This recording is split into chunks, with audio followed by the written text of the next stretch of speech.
Ladies and gentlemen, yes, welcome again to another exciting Bald Explorers evening chat show with me, Richard Vobes, the Bald Explorer. And tonight, because you've all been asking, where is he? Where is he? What's happened to him? Have you hidden him under the table? Is he outside scooping it up? No, he's here in person. We have the snowman himself. Give a big round of applause, ladies and gentlemen, for Martin Snow. It's so nice to see you, Martin. It's been a while. It has. How are you? And what have you been doing? Oh, this and that. And Yes. Now, before the show started, ladies and gentlemen, I said to him, high energy. It's all about connecting with the audience. So hopefully we've wound him up and he's going to be singing and dancing and give us a 12. Oh, you want me on the table, do you? Yeah, that's right. Yes, absolutely. Yeah, Why not? All you get is my ankles. Well, they might be nice ankles. We don't know. So it's nice to see you wearing the orange again, Martin. Yes, I had to dig it out. Dig it out, because obviously in this weather, with all the white, you desperately need to be spotted, just in case you get lost. Because Exactly. here in Worthing, you may not know that, ladies and gentlemen, but we've had 9-foot drifts, We have. haven't we? It's amazing that I actually managed to get here tonight. All that came along was this sort of furrow. Now, on the streets, you have to follow the little furrow. It's like going down Hampton Court Maze, an igloo of ice. That's it. Isn't it true? It's true, isn't it? Every last word. Every last word. I have to say that because Harriet might be watching, and I know she might be a bit disappointed if I don't go up to Shropshire tomorrow, which is very now unlikely because the roads are still pretty nasty. And what with my one eye and my terrible driving, it's likely to be the case.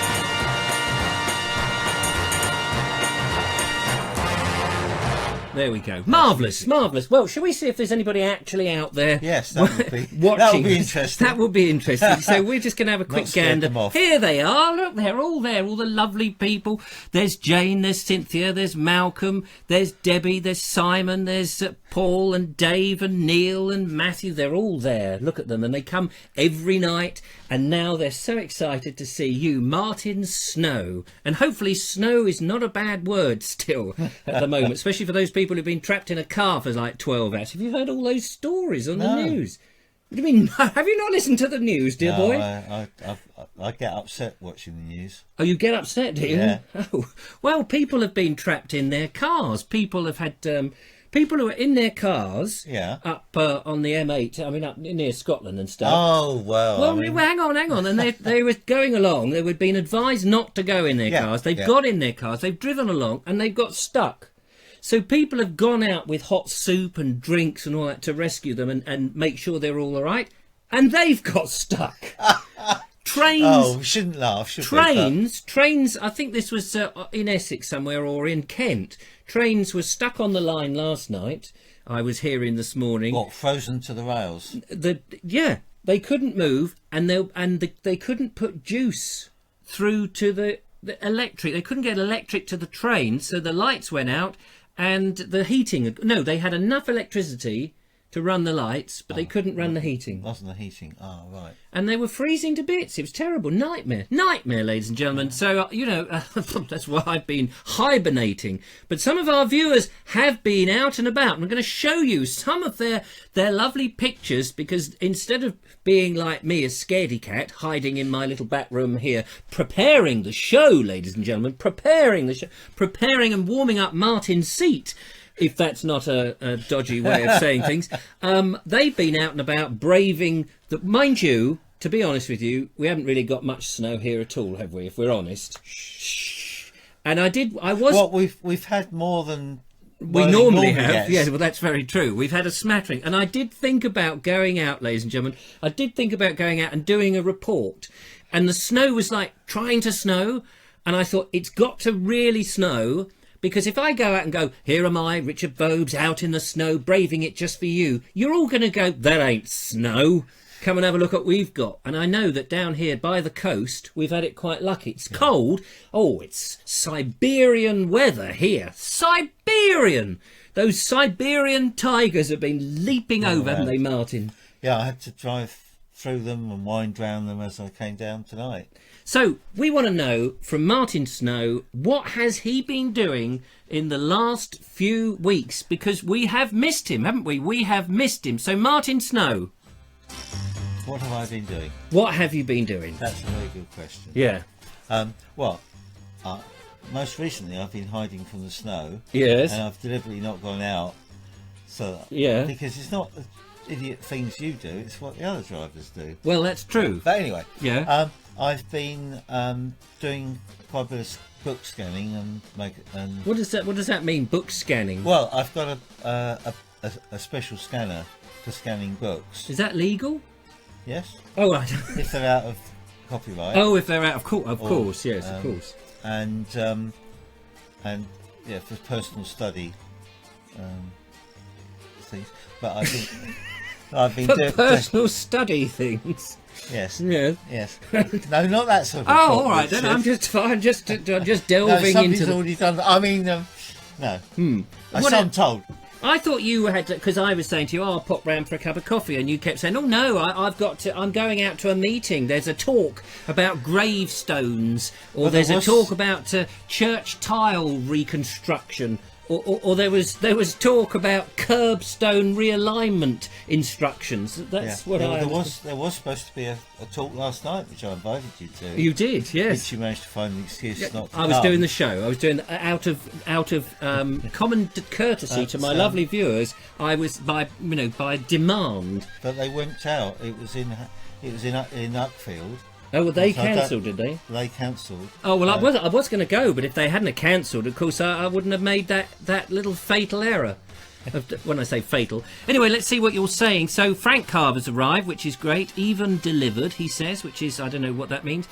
Evening, Mr. Explorer, says Dan Holt. Darren Windybank says good evening. Darren, we've got some pictures of yours. So very kindly let me put them up. Brendan Potts, he says, the road by my house was fully white. You shouldn't be scratching your hair, all that dandruff going everywhere. That's terrible. Dreadful. Russell MacDonald Bell, love that name, is finally made it live rather than after the fact. Well done. If only I had. I must get some applauses and some claps to play in because that's and also it deserves it. I want a sort of an arrival thing and I don't know, a few little comedy sound effects just to sort of make the show a bit more light-hearted. Is the aim of the game, so that's all good. Can't we be serious? No, not in this show. We're serious, but we're seriously light-hearted That's what and it is. upbeat. Yes. I've worked very hard on keeping Mr. Snow upbeat. Still haven't seen you wandering around Worthing, says Chris Puller. No, I've been snuggled up inside, keeping out, because I feel a cold, you know. Yeah. Anyway, so let's find out where some of our lovely viewers have been out and about, because although I've been stuck inside and you've been inside, my lovely viewers, they're almost like roving reporters, ladies and gentlemen. That's what they are. So here we go. So I mentioned Darren earlier, Darren Windybank, which I think is a fantastic name.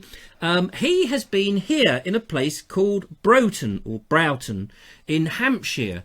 Now, I don't know if you live there, Darren. Maybe you could let us know. That seems to be Broughton Church, and a very lovely church it is. Although it looks to me, Martin, and I don't know whether you know this particular place. It looks like it's got a slightly newer top bit on the tower, bell. Yes, I need my glasses. He needs his glasses. Well, he hasn't got his glasses. Oh, well, you can borrow mine. Anyway, so you can see it's covered in snow. Let's have a look. I can see that. Oh, good. I didn't mean you. I meant everybody else. You nana. Where else has he been? He's been down, I don't know where this is exactly, but a lovely country lane with views. But look at the snow, ladies and gentlemen. No, that's real snow. That is real snow, not like this nonsense we've got. Not a little bit of dandruff we've had. Exactly. And it looks very icy and it's making me feel chilly. And I wouldn't want to risk falling over on that little road. And I believe he took his pet with him, which is very nice. He was rammed up against him just to keep warm. But I notice he's got a much warmer, nice woolly jumper, hasn't he? He has. That's not fair at all. That's very nice. And there were some others. I did feel sorry for these little... that is a ram? Is it a ram or is it just a goat?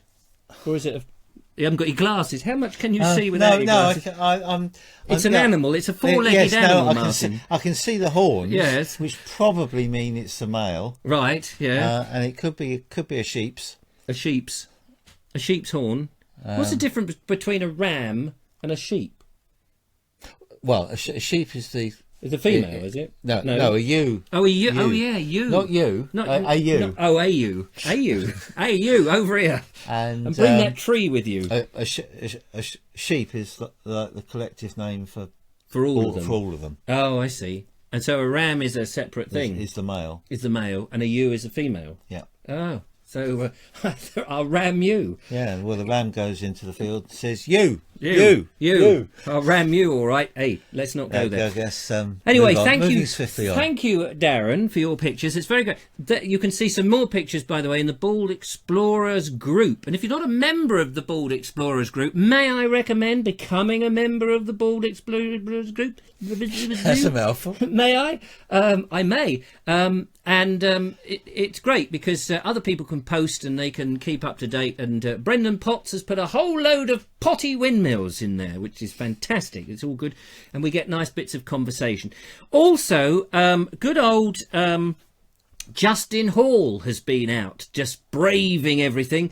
I'll tell you now, you see if you recognise this, Martin, with or without your glasses. Yes. Isn't that the one that's near... I'm sorry. Near Barnum. Near where? Barnum? Eastergate. That is at Cowdray. Oh, that's the Cowdray one, yes, that's the granary at Cowdray. Of course it is. Yeah, and to prove that, we've got another couple of pictures here that he very kindly, again, he's posted them in the thing. Here we are. This reveals it would have made it easy for you. That would have made it a lot easier. A lot easier. So up close to Midhurst, and of course I want to get up to Midhurst and do some more because there's some very interesting little places in that neck of the woods that people keep saying, here, Richard, get your little bottom up there.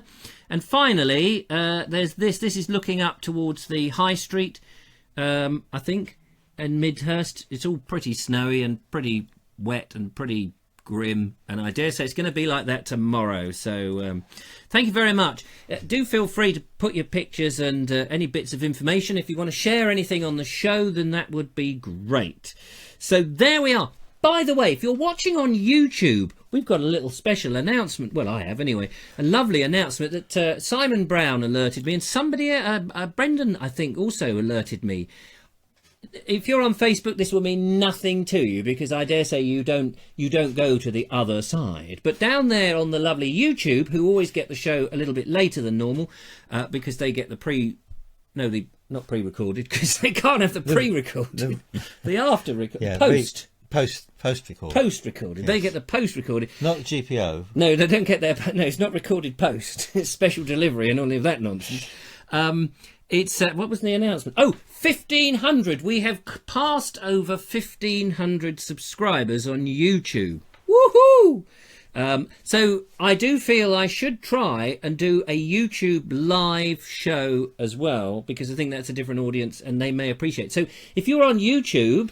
and you're watching this, and it's the post show, do put a comment to say whether you would be interested in it being hosted, just, every now and again, on YouTube. I'd be interested in your comments on that. And if you're on Facebook, be interested in your comments on that as well. In fact, I'm interested in your comments per se.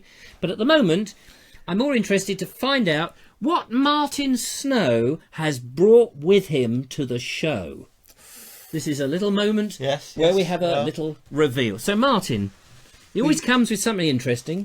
Yes, well, you asked me for one of my interesting books. Yes. Oh, an interesting book. Yes, it's a book. It's a book. And it's interesting. So hang on, before you show us, it is. just remind us what was the curiosity, the interesting book that you brought last time you were here?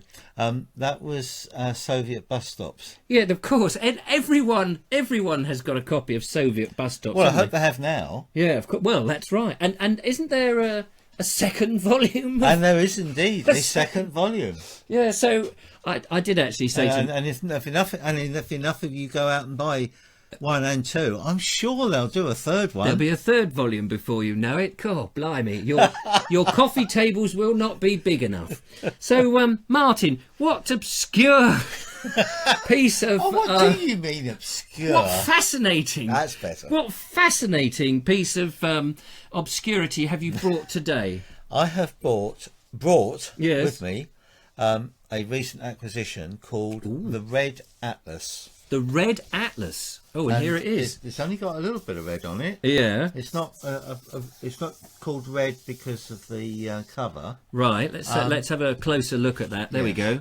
There we are. The Red Atlas. yes. Hang on. It says there now the Soviet Union secretly mapped. How the Soviet Union secretly mapped the world Oh my goodness. during the Cold War. I mean, you can if you get a copy of the book, we'll put the details up on. Yeah. We'll put the link up so you can go and buy one. Of course. And I'll tell you the cheapest place to buy it. Yeah. But anyway, it was decreed that well, they used to make maps anyway. Who? The Soviets? The Anyone. Russians, The and Russians. and then the Soviets. But after the Second World War, they really went mad and mapped the whole world. Right. And But like Google have. yes, but it was done in secret. Right. Okay. Well, that's Yeah. fine. Yeah. I mean, and they- Google have told everyone. So they've mapped. Well, what's unusual about that then? Well, quite a lot of it's unusual. The fact that Nobody knew about it. nobody in the West knew about it. Right. There was a great big effort that put into it, and they didn't have satellites. They didn't have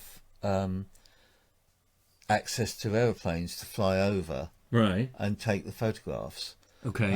Well, they may well have. Later How did they on, do it then? Well, I think later on they may well have had some satellite. But You've read the book, have you? some of it, yes, yeah. Well, there's still some speculation as to Right. what Oh, they okay. did. But they had agents on the ground, With tape measures. quite possibly, because the amount of detail that is in these maps. I mean, for this country and America and Western Europe, they had details of how deep the rivers were, how wide they were. So these are very accurate then. These maps. Quite accurate. I've picked a couple of examples, Right. and Let's have a- this book's covers the world's coverage. Right. Yes. Which one do you want? Do you want that one? Well, I have the one of Eastern. Is this Eastern? Southeast. I can't Yeah, read. that's. Okay. Here we go. Yeah.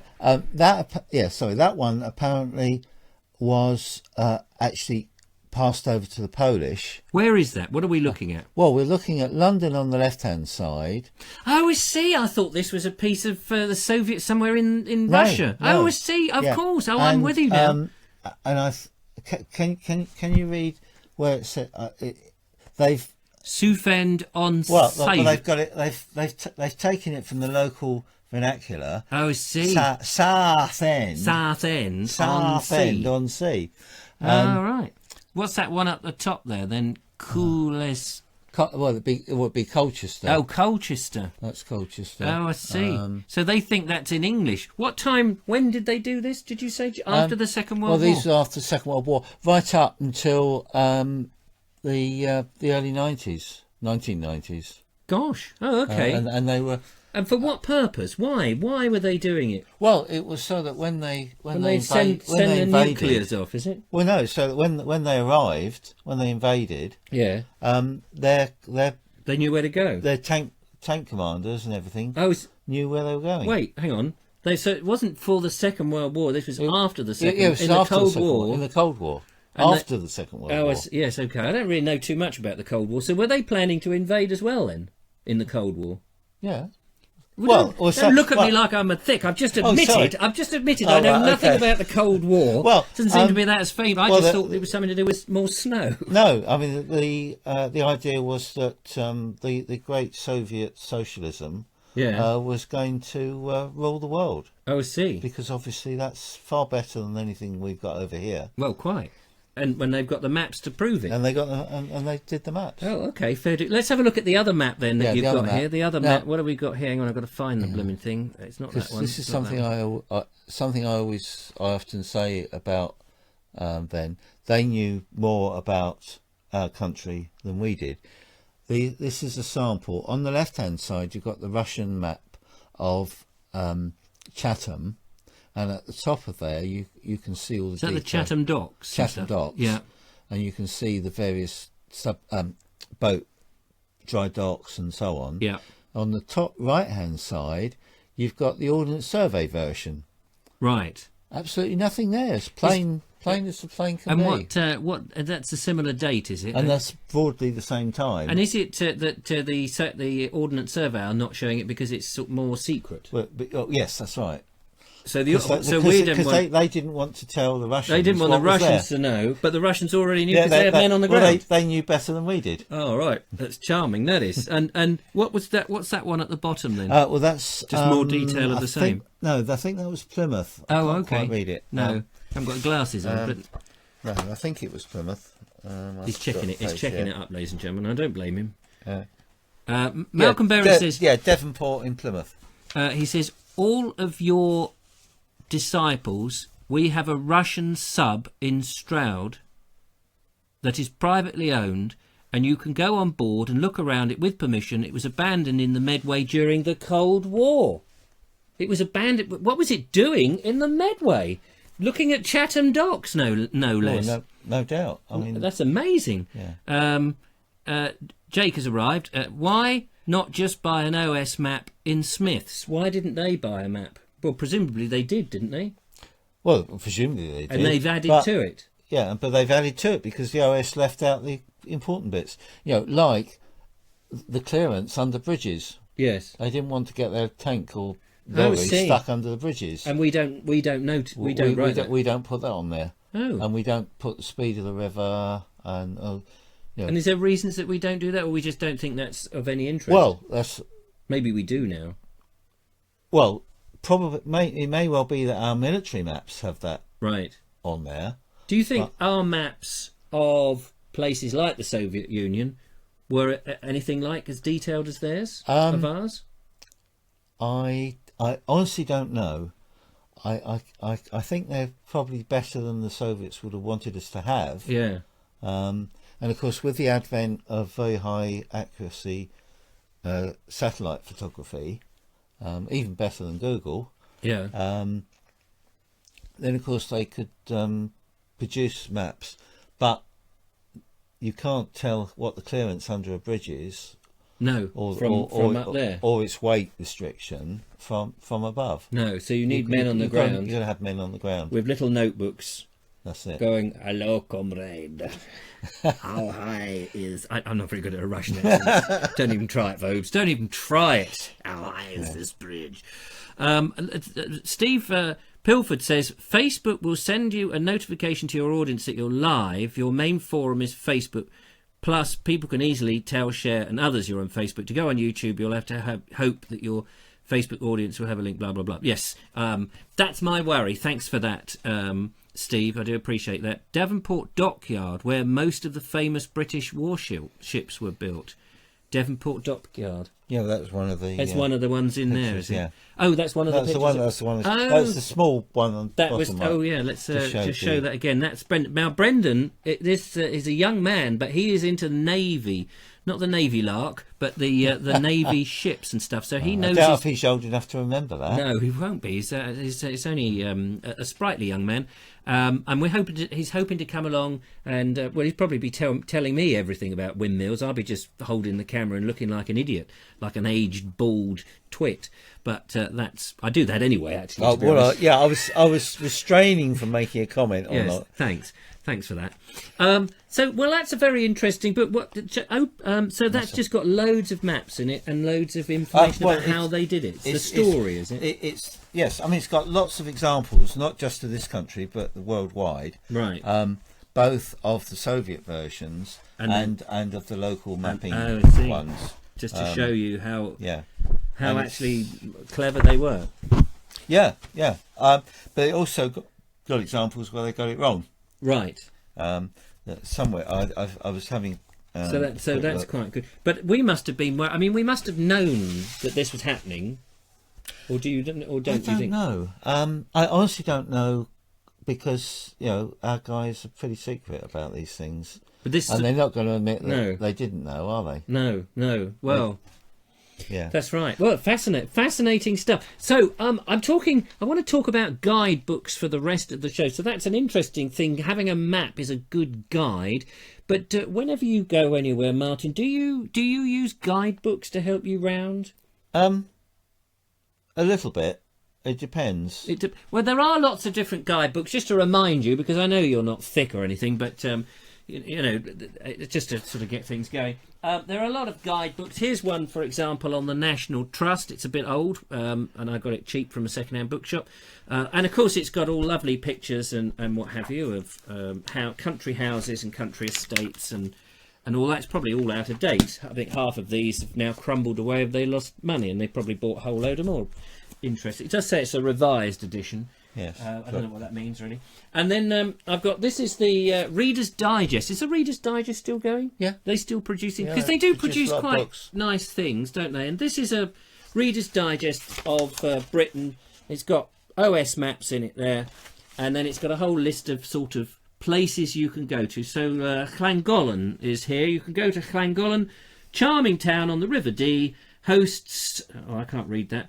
Something. Well, it's Welsh. I can't read. A something festival in July. The Canal Museum is devoted to the 18th and 19th century canal systems. Post 1920 vehicles in the Motor Museum. Horse-drawn boats along the Vale outskirts. Blah blah. And that's it. That's your entry. Then there's other places. So lots of little towns and places and points of interest, which is useful, but not a lot of detail. So it kind of is a teaser. A teaser. They're teasers. A teaser. Then there's another one. The AA do one. Of course, I've got that one. That's exploring Britain. Same sort of thing. A little bit more detail. Here, from islands to forest and downland. A little, a different approach. A different approach, but in nice stuff. The only thing I would say about these, let's have it there. Thank you. Is they're so broad, aren't they? They're covering so much ground, and then you want to go and you want something a bit more. Now, I said to Martin, I said, if I was to ask you to bring some other guidebooks in, you'd bring half of your house, wouldn't you? Well, I've got quite a bit of it. Yes. Yeah, he's got. Now, tell me about some of the guidebooks, some of the more detailed guidebooks that you can get. Because you were telling me about the church ones and things like that. Yes, I mean, you can get... I said to Richard, well, I could have bought about that many church guidebooks, and in the old days, thin, they were wafer, just a few pages, and they vary in quality, but a lot of the Sussex ones are actually quite good details. So, and most churches, would you say it was true that most churches that you visit, especially out in sort of sticks, these old rural churches, they've got something, a little information sheet? They've got at least a small information sheet, sometimes a booklet for 50p or £1. And what I've noticed in the last year or so is that they're doing glossy A4. Wow. Almost magazines, which they sell for, say, £2. So I thought the church was pleading poverty and didn't have any money. How do they manage to get that? Well, they usually get sponsorship. Right. They get somebody to pay for the printing. The upfront costs. And then they, And then they hope to get the money back by fleece. Yeah. And are they set prices, or are they donut? I suppose it could be either, couldn't it? Well, there's some are set prices and some are a minimum donation of so much, please. Right. So if you went to a church and you had the option between a cheap and tacky little printed A4, photocopied A4 thing, which gives you the basic stuff that's on Wikipedia, say, and not saying that that's how they get it, but I'm sure they research it much more thoroughly, and then a glossy, what would you go for? I've actually been quite taken with these glossies. Well, I've only seen 2 or 3 of them where I've been. Presumably, there's more information, or there's more photos, or it just looks nicer. Well, it's very it's very well presented. Yes. So it looks good. It's got nice photographs, and whether it may not have as much information as some of the Yeah, because some of those printed sheets can be a piece of A4 double-sided, but in very small, still in the old typewritten stuff that goes right into quite a lot of detail. And some of these glosses are mostly pictures with, as you say, like magazines with sort of. You see that, they're catering for people's expectations. Yes, it's true. People expect a glossy. If you go in and you see a glossy magazine and a guide in a church, though, and a church is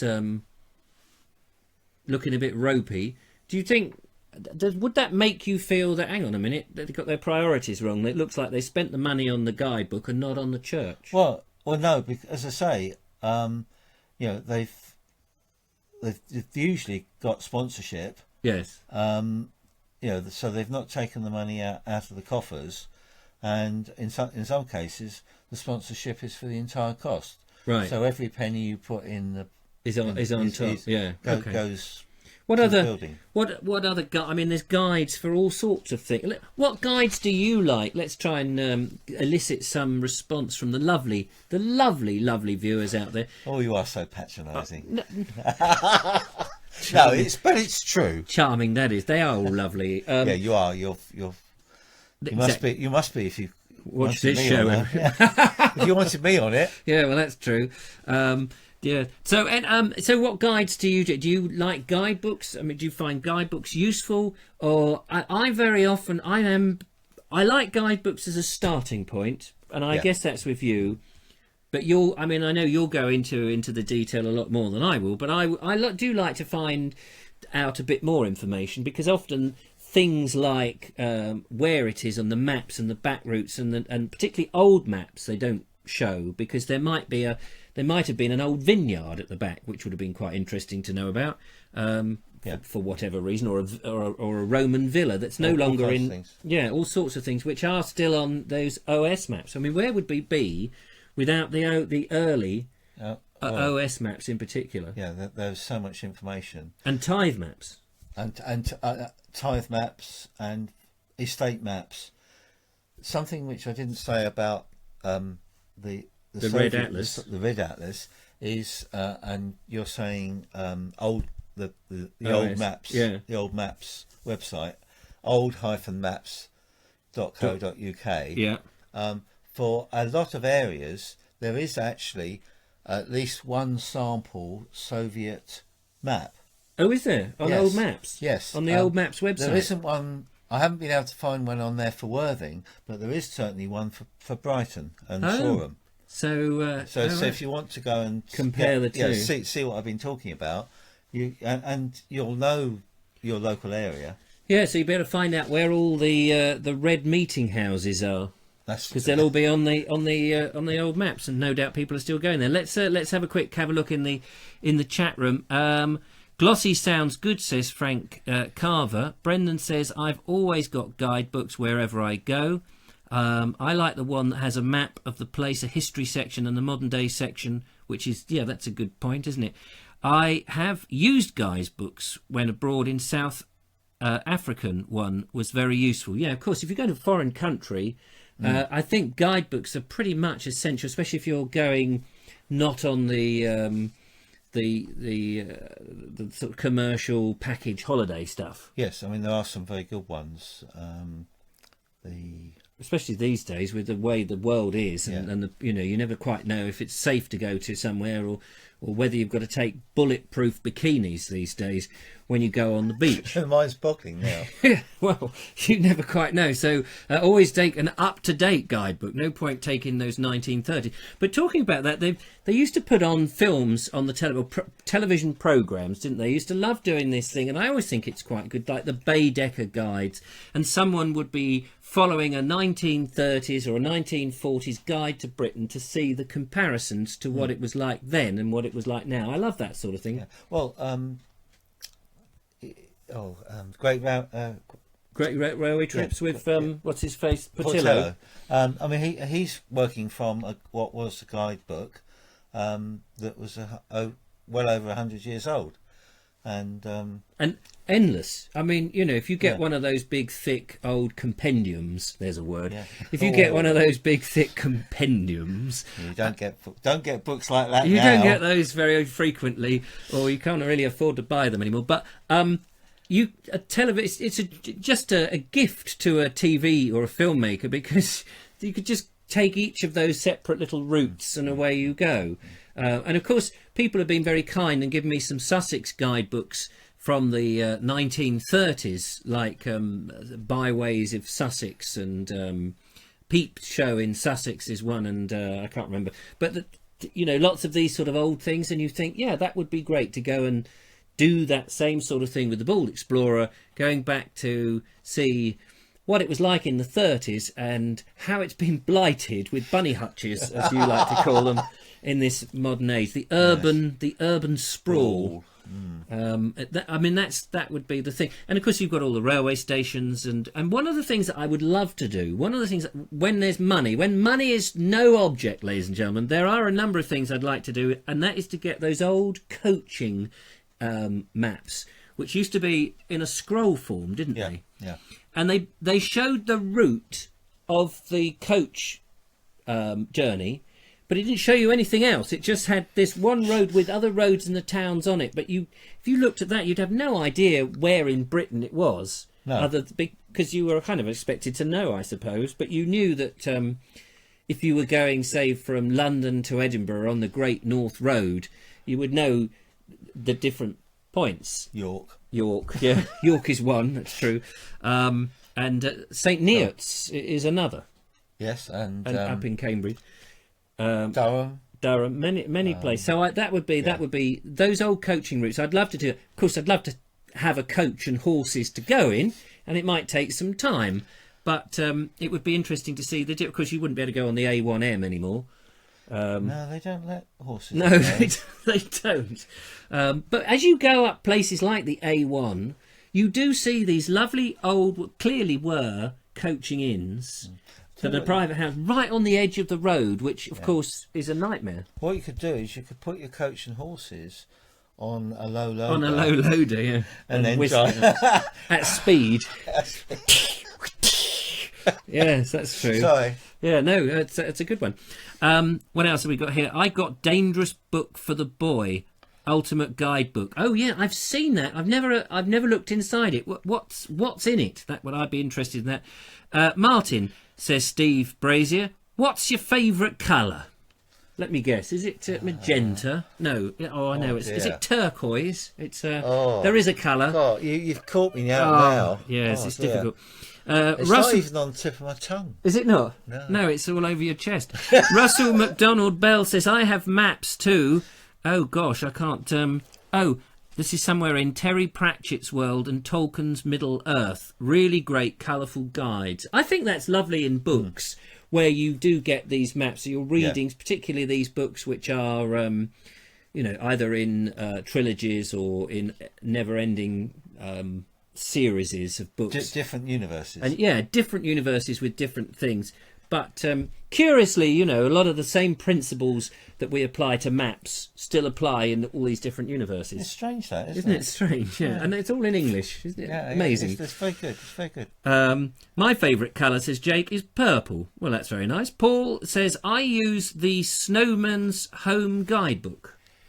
Is that yours? I must have written that. You must have written that. I don't remember. 1973, I think you read that. Steve Blakey's just arrived. He says, hello. Arthur Mee. Gosh, that goes back. Oh. Arthur Mee. Yeah, didn't he do the King's Guide? Yeah, my grandfather had a load of those. I've got the Arthur Mee's Sussex, but it's so twee when you read it now. It's so twee, and he talks about visiting a little village, and of course, really all they do is go round to the churches, because there's little else there, and they'll go, oh, there's the squire's house, and he'll describe the squire's house, and then he'll talk about the church, and then some brass engravings and a little bit of history, which is quite nice, but mostly I've got as I say, I've got Sussex, and it's interesting, but it is so twee of the time. So that's quite interesting. Pevsner, like Pevsner, you must use Pevsner a lot. Yes, I got him. So he's an interesting character. Was he Jewish that came over and did architectural stuff? It was some Eastern European. Yes, I think he must have been. And Matthew Wally says, I use Lord of the Rings guidebook in New Zealand. Some lovely locations to see where they filmed the movies, of course. Right. So that's quite good. Buildings of Pevsner. I also like the old shelled guides, red guides, Arthur Mee's King's England. There we go. Have the OS 1 to 50,000 and 25 for most of the island. Most of them are hopelessly out of date. Well, they're so useful, those old OS maps, aren't they?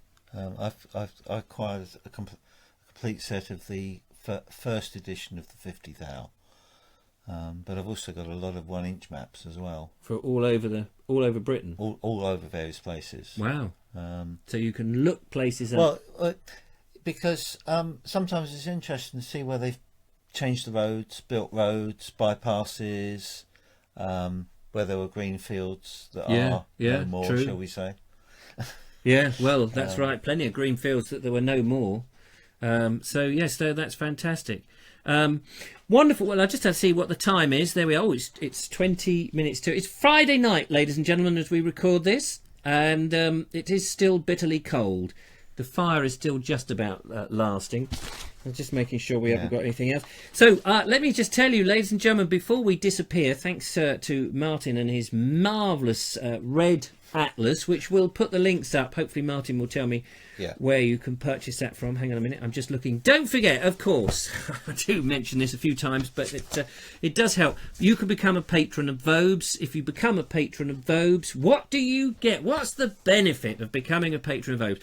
People ask me that all the time. What is the benefit of being a patron of Vobes? Well, for one thing, you get the behind the scenes life in an audio podcast of the Vobie One-Eyed Kenobi. You get my trials and tribulations as I try and tackle all the worries of the world, Churchillian worries that they are. It's all on my shoulders. You get this as an audio journal and in a form of a podcast called The Naked Englishman. I'm English and it's me stripped down, not literally stripped down, but So you say. So what's the word? Metaphorically.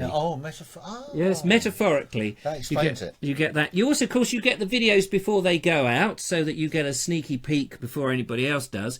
And every now and again, I'll record a special message, which you may not want actually, but Is that like the Queen or the Pope? It is just like the Queen, actually. My husband and I would like to say thank you to the Commonwealth and all the Vobes supporters. It is marvellous how you have taken me to your heart, and everybody can have a big fat... Well, anyway, we'll leave that there. What else do they get for being a... Well, of course, what it really does, though, apart from all those things, which isn't very much, but apart from all those things, it helps to put petrol in the car and fund the videos themselves. And I appreciate that, the argument is, of course, you're going to do it anyway, whether we give you money or not. Well, that's true to an extent, but obviously a little bit of help, price of a coffee a month, means that it just keeps it going. And I know every YouTuber and every Facebook live person is saying, give me the money. But, it's up to you. I can just say this before we go. There are some things being planned, some projects, which we're going to reveal a little bit later on, where we will need a bit of your help. But these will be one-off specials, and they're coming this year. So keep watching, and we will reveal all about that. So, Martin, have you got to go back into the cold?